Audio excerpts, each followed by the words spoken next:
4 number का हमारा संस्कृत में सबसे इंपॉर्टेंट क्या आता है बेटा? पत्र आता है कौन सा? औपचारिक और अनौपचारिक। 2-3 बातों का खास तौर से ध्यान रखना। किसका बेटा? एक तो हैंड राइटिंग का, अपनी लेखन शैली का खास तौर से बात का ध्यान रखना बेटा। और मेरे प्यारे गुड्डू गुड़ियों, सोच रहे हो गैप डेज में क्या करना है? पता है इस टाइम एग्जाम स्टार्ट हो चुके हो, टेंशन सर पर भारी बहुत है, ऐसे लग रहा है करना क्या है बेटा? संस्कृत में हमारे पास 2 दिन की छुट्टी है, पता है ना। अब 2 दिन की छुट्टी में कैसे मैनेज करना है, पूरा सिलेबस कैसे रिवाइज करेंगे मैम, बहुत तगड़ी टेंशन है। तो बेटा आ जाओ, आपकी इसी टेंशन का आज मैं समाधान लेकर आई हूं कि कितनी जल्दी क्या करने वाला है। समझ में आ गया तेरे को मैं क्या समझाने वाली हूं? 2 दिन के गैप डेज में हमें पढ़ाई कैसे करनी है वो चीज देख ले आज। सबसे पहले आती है हमारी व्याकरण। अरे मैम ये तो बहुत लंबी चौड़ी है, कैसे करेंगे? बेटा पूरी ग्रामर की मैंने पूरी क्लास करवाई है, एक एक टॉपिक मैंने डीपली अच्छे से समझाया हुआ है।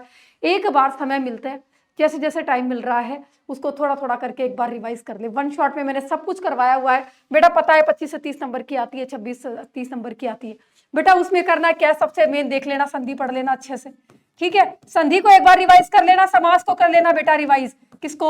समास को कर लेना रिवाइज। और किसको? और कुछ नहीं होता तो प्रत्यय उपसर्ग भी नहीं हो सकता, तो उपसर्ग और अव्यय तो कर ही लेगा। और कुछ नहीं तो बेटा उपसर्ग और अव्यय तो पढ़ लेना, कम से कम इजी है। 2-2 नंबर के हैं और ये तो पता है सही कर लोगे, ठीक है। इतने तो तुम कर ही लोगे। प्रत्यय में भी तुम्हें ऐसा लग रहा है तो प्रत्यय तो आराम से पढ़ ही सकते हो, ठीक है। इतना ये सब रिवाइज करने के बाद 1 दिन लगेगा मुश्किल से। कितना बेटा? 1 दिन, सिर्फ 1 दिन, ज्यादा से ज्यादा चलो 1 दिन भी नहीं, आप 3 घंटे के अंदर ये सब चीजें रिवाइज कर सकते हो। अब दिन तो हमारे पास समय ही नहीं बच रहा है, दिन जितना तो हमारे पास क्या है बेटा? समय नहीं बच रहा है। 3 घंटे में आप क्या कर सकते हो? इसे रिवाइज। व्याकरण को पूरी को एक बार नजरों से निकाला और पूरा क्या है, नोट्स तो अवेलेबल है ना ऐप पर, वहां जाकर पूरा कर सकते हो। उसके बाद आते हैं हमारे शेमुशी पर। मैम इसको तो सबसे बहुत टिपिकल। अरे बेटा एक काम करना, सारे पाठ के सार जो कि पीडीएफ में मिल जाएंगे, सारे पाठ के सार एक बार अच्छे से पढ़ लेना। सार पढ़ने से क्या फायदा होगा? सार पढ़ने से ये फायदा होगा, गद्य पद्य नाटक के से जितने भी पार्ट आने वाले हैं जिसमें हमें क्या करना है, क्वेश्चन आंसर छांटने। और 3-3 नंबर का आता है, पता है ना। 3 नंबर का ये, 3 का ये, 3 का ये, अरे आसानी से निकाल लोगे, छांटना ही तो है क्वेश्चन आंसर। इतना निकालने के बाद 2 नंबर का अपना क्या आ जाता है बेटा? श्लोक लेखन आ जाता है, पाठगत रिक्त स्थान भी इसके अंतर्गत आता है। और अपना क्या आ जाता है? किम कम कथयति वाला क्वेश्चन इसी से आता है। कम कह कथयति जो आता है वो कहां से आता है? यहीं से आता है। पाठगत क्या आता है? रिक्त स्थान जो आते हैं बेटा अपने पाठगत, वो कहां से आते हैं? इसी से आते हैं, ठीक है, रिक्त स्थान वाला पार्ट। और बेटा और क्या आता है यहां से? रिक्त स्थान के अलावा बेटा अपना श्लोक लेखन यहां से आ गया, ये आ गया, और वाच्य परिवर्तन हो गया। ज्यादातर कुछ टिपिकल चीजें नहीं है, बहुत आसान है। 2-2 नंबर के हैं, छोटे छोटे पार्ट हैं। जो चीज नहीं आ रही है, नई चीजों में मत उलझो, जितना आ रहा है बस उसको रिवाइज करना है।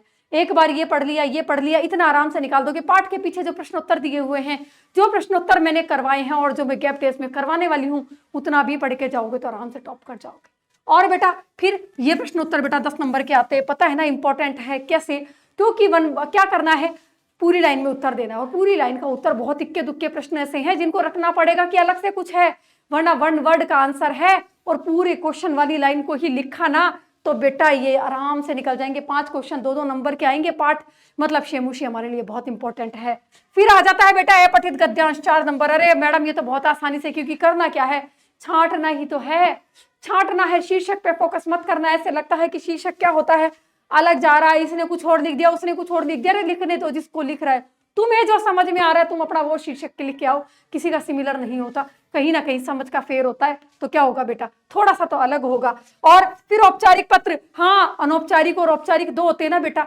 आपको क्या करना है, औपचारिक पे फोकस करना है। 4 नंबर फ्री के मिल जाने वाले हैं बिल्कुल औपचारिक पत्र पे। औपचारिक पत्र में करवाने वाली हूँ आपको, गैप डेज के अंदर करवा ही दूंगी। उससे आपको पता चल जाएगा कि कौन कौन से पत्र हमें याद करने हैं। 3 से 4 पत्र हैं, अरे बचपन से लिखे ही हैं। ऑफिशियल लेटर जितने होते हैं, सेवा में श्रीमान, बस उसी टाइप के जितने भी लेटर है वही हमें करने हैं याद। और बेटा आ गया निबंध। अरे निबंध पे इतना दुखी मत हो कि 4 नंबर कैसे आएंगे, आसानी से आएंगे। मैं इतने छोटे छोटे निबंध आपको करवा देने वाली हूँ, आप खुद ही बोलोगे कि अरे ये तो फटाक से याद हो गया। छोटे छोटे सेंटेंस बनाने आसान आसान भाषा में।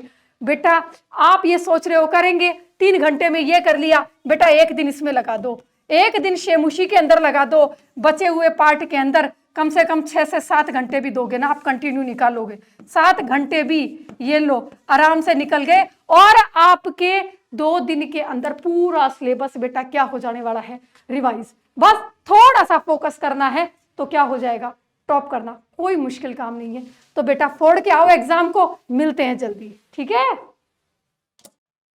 देख अब भी टाइम है, रोने धोने से कुछ हासिल नहीं होगा बेटा, बस अभी भी टाइम है। 4 नंबर देख तेरे अभी मैं पक्के कर देती हूँ, कैसे, देख बेटा 4 नंबर का हमारा संस्कृत में सबसे इंपॉर्टेंट क्या आता है बेटा, पत्र आता है कौन सा, औपचारिक और अनौपचारिक, ठीक है। 2 तरह के पत्र आते हैं बेटा हमारे पास, कौन से आते हैं, औपचारिक और अनौपचारिक। बेटा एक चीज ध्यान रख ले, औपचारिक और अनौपचारिक में अंतर तो तुझे पता ही होगा कि क्या है बेटा दोनों में अंतर। औपचारिक जो ऑफिशियल लेटर होते हैं, मतलब जहां पर हम किसी को क्या कह रहे हैं, सेवा में श्रीमान प्रधान अध्यापक, या फिर किसी भी कार्यालय में सूचित कर रहे हैं, किसी प्रकार की सूचना मांग रहे हैं बेटा, वो कौन सा आता है, औपचारिक होता है। और बेटा अनौपचारिक कौन सा होता है, अनौपचारिक हमारा कौन सा, जहां पर हम क्या कर रहे हैं, रिश्तेदारों से बात कर रहे हैं, प्राइवेट बात कर रहे हैं, पर्सनल बात कर रहे हैं, वो सब किसके अंतर्गत आ गए, अनौपचारिक के अंतर्गत आ गए। बेटा एक चीज का ध्यान रखना, इस पे फोकस करना, सिर्फ किस पे फोकस करना है, इस पे, क्योंकि बचपन से लिखते आ रहे हो ना एप्लीकेशन, क्या लिखते हो ना, 2 दिन की छुट्टी चाहिए तो बीमार हो रहा हूं, कोई भी बहाना लगा दिया, कोई शादी का बहाना लगा दिया, करते हो ना 2-2 दिन की छुट्टी के लिए, बस वही एप्लीकेशन, बस संस्कृत में इतना आसान तरीका बता के जाऊंगी, आराम से सीख लेना, अब भी सीख लेना कि इस पे फोकस करना, दोनों के चक्कर में मत उलझना, क्योंकि आता है बेटा क्या, अथवा में। किस में आता है बेटा हमारे पास, अथवा में आएगा, तो आपको क्या फोकस करना है, किसी एक पर फोकस करना है, दोनों के चक्कर में क्या कर जाओगे, उलझ जाओगे, ठीक है बेटा। इसको रट लिया, 4 नंबर तेरे पक्के, ठीक है। देख बेटा इतने दिन में सारे टीचर्स ने तुझे सारी चीजें बताई दी हैं, किस तरह लिखना है पेपर और किस किस तरह नहीं लिखना है। बेटा एक चीज, 2-3 बातों का खास तौर से ध्यान रखना, किसका बेटा, एक तो हैंड राइटिंग का, अपनी लेखन शैली का खास तौर से बात का ध्यान रखना बेटा। लेखन शैली क्या होनी चाहिए, साफ सुथरी, जो सबसे पहले क्या आ जाए, समझ में आ जाए। दूसरा, प्रश्न को क्रम से लिखना, प्रयास करना कि क्रम से हल करें, बस इतना सा इस चीज का ध्यान रखना।